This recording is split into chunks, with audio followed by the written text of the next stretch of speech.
மதுரை அரசு ராஜாஜி தலைமை மருத்துவமனையில் 3 அம்ச கோரிக்கைகளை வலியுறுத்தி 100க்கும் மேற்பட்ட செவிலியர்கள் 1 மணி நேரம் குரல் எழுப்பி போராட்டத்தில் ஈடுபட்டனர்.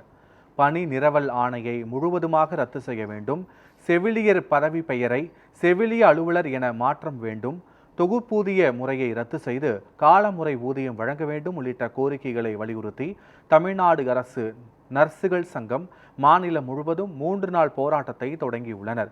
இதன் ஒரு பகுதியாக மதுரை அரசு ராஜாஜி மருத்துவமனையில் 100க்கும் மேற்பட்ட செவிலியர்கள் ஆர்ப்பாட்டத்தில் ஈடுபட்டனர். அனைவருக்கும் வணக்கம்.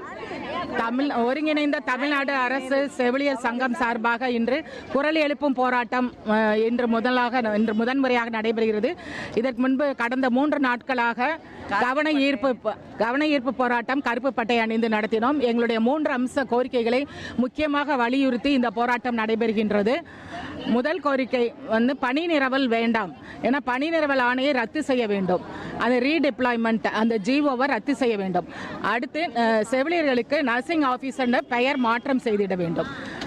அடுத்து தொகுப்பூதிய முறையை ரத்து செய்ய வேண்டும். அறவே ரத்து செஞ்சு அந்த பணியிடங்களில் தொகுப்பூதிய செவிலியர்களை பணி நிரந்தரம் செய்ய வேண்டும். இந்த 3 தான் எங்களுடைய முக்கியமான கோரிக்கைகள். இன்னும் நிறைய கோரிக்கைகள் இருக்கு. எல்லாத்தையும் இதற்கு முன்னாடியும் தமிழக அரசிடம் வைத்திருக்கிறோம். இன்னும் ஒரு நல்ல பதில் கிடைக்கும் என்பதற்காக இதனை வைத்து நாங்கள் 3 நாட்கள் இந்த போராட்டம் குரல் எழுப்பும் போராட்டம் நடைபெற்று கொண்டிருக்கிறது.